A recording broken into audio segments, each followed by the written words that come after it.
Well, the dance-off. Nobody was expecting that.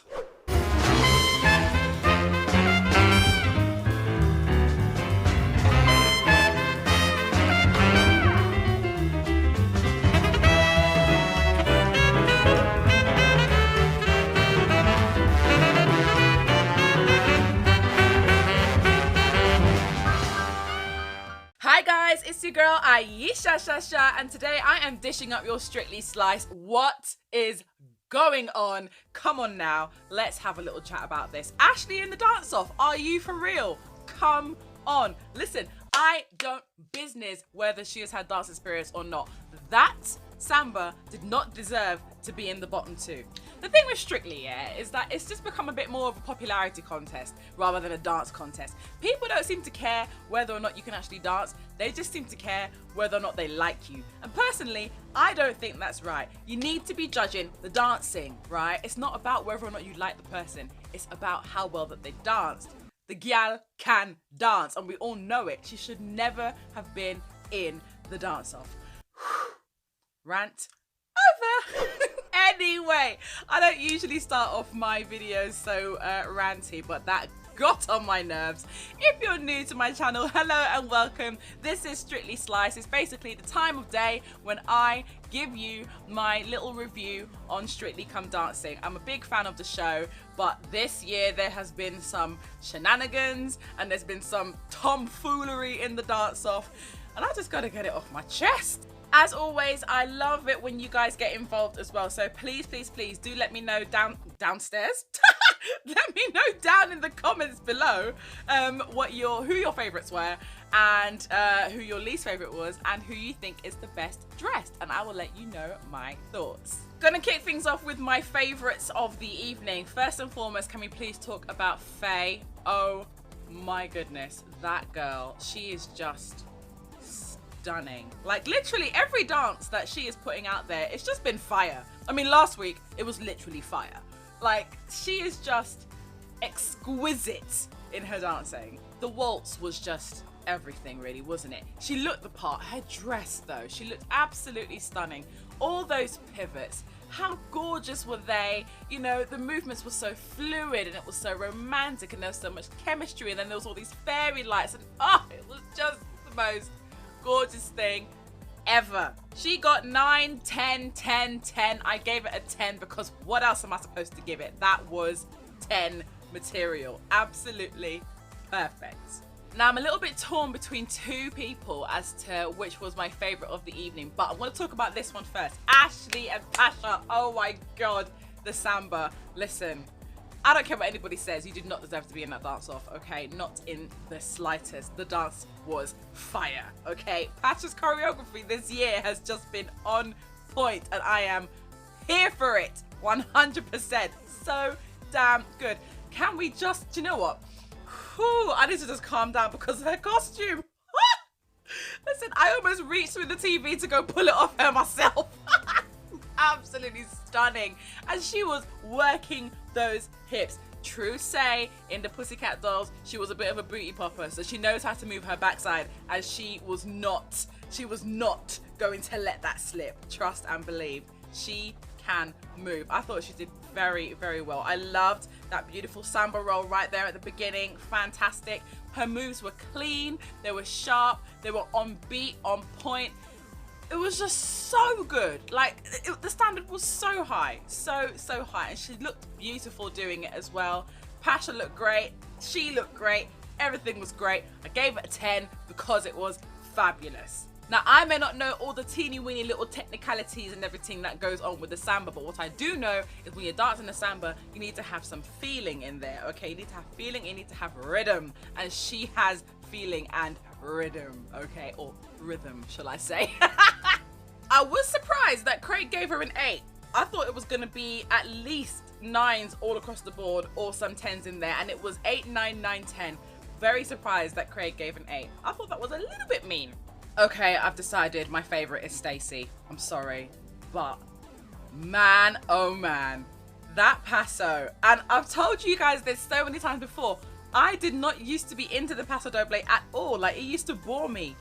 She brought that to life like nobody's business. You cannot deny that she is now, in my eyes, a fully fledged dancer. She is fantastic. The journey that she has been on, like you can just see, she's just been going up and up and up and up. Absolutely incredible. Kevin, his choreography for that was insane. It was so fast, so sharp. Everything was on point. Her shaping was beautiful. She looked stunning as well. I really quite like the really, really dark makeup that she had, and her hair being all like tightly slicked back. She really looked the part. She was working that skirt. That I cannot believe how fast that it was. It was just, oh, it was so good to watch, and the music went perfectly as well. Like, oh man, it was a 10 from me, straight up 10. In my eyes, she looked like a pro. Like there were moments there where you almost couldn't even tell who was the professional and who was the learner. Like, seriously, man, she has upped her game. She could actually win this thing. Okay, now I'm going to talk about everybody else, because seeing as there's much less people, I actually have time to talk about everybody. So next, let's talk about Joe and Diane. I really liked the amount of proppage that they had. That was a lot. That was a lot to pack into the routine. I thought they did really, really well. I do agree with Craig. There were some synchronization issues there. I love the way how Claudia was like, that is not out of sync. And he was like, I think you find it is, darling. Do not mess with Craig Revel Horwood, because the man knows his stuff. He doesn't need to have an action replay to be able to see that it was out of time. However, I still think that he coped really, really well with the routine, because there was a lot of content in that. I mean, the balls got bigger at the end and everything. Like, there was just so much content. I will say, though, that I don't think that he was as comfortable with this as he was with, say, the quick step, for example. I felt that he did need to, as Darcy said, he needed to get down a bit more in those knees, you know, just get a bit more sort of loose with it. But, you know, he said that he wanted to do street because he wanted to try and challenge himself. And I think that he definitely did rise to the occasion. However, you know, for me, it just lacked a little bit more kind of natural flair and natural bounce, you know. But apart from that, I thought it was brilliant. And to be fair, that was quite an impressive face stand. Like, I couldn't do it. However, I didn't think it was worthy of a 10. I mean, Craig gave it a 7. Darcy gave it an 8. I gave it an 8. And then Shirley and Bruno gave it 10s. I'm a bit like, favoritism much? I don't know. Mind you, I think that Shirley just loves to just like mother Joe, doesn't she? So, you know, she's got a bit of a soft spot for him. Personally, I don't think it was a 10, but you know, each to their own. Next, we've got Charles and Karen. Oh my goodness, Karen's dress looks stunning. I loved the dresses this week. Really, really, really nice. Now, with this tango, I don't know, like part of me loved it and part of me was a bit like, I'm not entirely too sure. I think for me, personally, it lacked a little bit of attack. I just felt, I don't know, that it just could have been a bit stronger, a bit more oomph. I just felt that just something was missing. I wasn't quite sure what, but just something was missing. But I thought that he coped very, very well, because the tango is not an easy dance. None of the dances are easy, but tango is not an easy dance to do. And I think that coming off the back of such a high last week, there's all that pressure to, you know, like stay on top like that. And I think he did very well. At least he didn't get 25. Judges' scores were 6, 8, 8, 8. I gave it a 7, so I'm kind of somewhere in the middle there. Next, we have Team Grote. Oh my goodness, my heart bleeds for Team Grote. I am gutted that they've gone. Absolutely gutted. Like, I just really grew to love Graham. Like, he tried every single week. He tried really, really hard. And I really felt it for him. When he stumbled like that, I was like, oh no, you're going to be in the dance off because of that, you know. I did really feel it for him, like genuinely. But I have to say, he recovered very, very well. You know, I mean, let's think back to when Danny was doing the quick step and when he got off on the wrong foot. And then it was just this constant the whole way through. And it was as if he couldn't quite recover his steps to get back on track. Whereas Graham did, like, pretty much straight away. So you got to commend him for that. I really did love their costumes as well. I have to say, Oti looked adorable in that dress. Oh my gosh, she looks so, so cute. And her hair as well. I love her with like long curly brown hair. She looks really, really lovely. Now you guys know that I love me some quick steps, so I was watching very, very carefully, and I loved the bits that were out of hold. Like they were just so like light. Oh, I just loved it. It just brings such a smile to my face. I don't know why, but whenever I see a quick step done right, I just get so happy, which is why I was so upset when he stumbled. And then in the dance off, he did it again at the end. I was just like, no, why? I have to say though, the judges were a bit harsh on him in the dance off, I thought. Like, I mean, Craig was like, well, it's a no-brainer. It's Ashley and Pasha. I was like, ah, bit harsh. Darcy was all right. But Bruno was like, well, you know, it's evident. It's Ashley and Pasha. And I'm like, wow. What a way to like make a man feel a bit rubbish. Shouldn't have said that. I gave it a 7. The judges gave it all 6s all round. I'm just really sad to see him go. And now we come to my least favourite dance of the evening. Unfortunately, it's Lauren and AJ. I just wasn't feeling it. Like there just wasn't enough vibe. There wasn't enough excitement. And like I know that you got up on a snooker table. Yeah, that's great. But like I don't know. I need more. Like this is week 10. I need some fire in here. Do you know what I'm saying? But yeah, it just really didn't do it for me. It was just a little bit too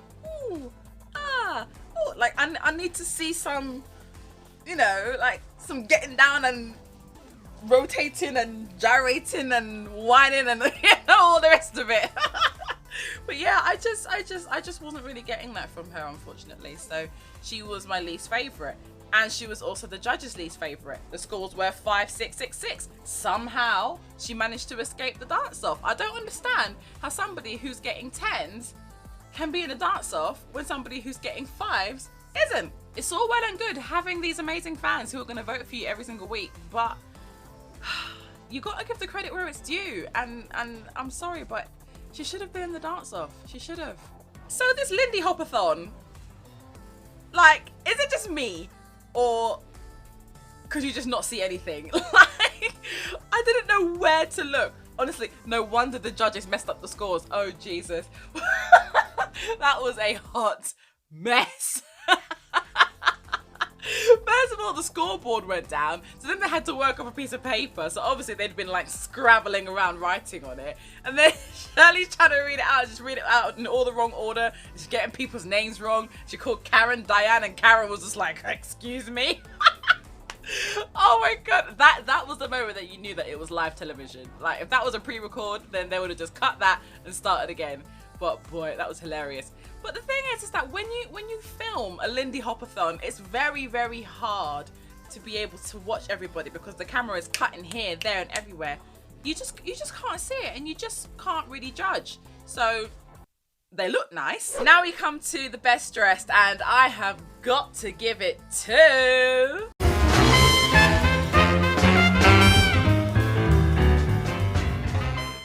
Ashley and Pasha. The second that she came out onto the dance floor, I was like, that's it, best dressed, done. We're done here, over, bye.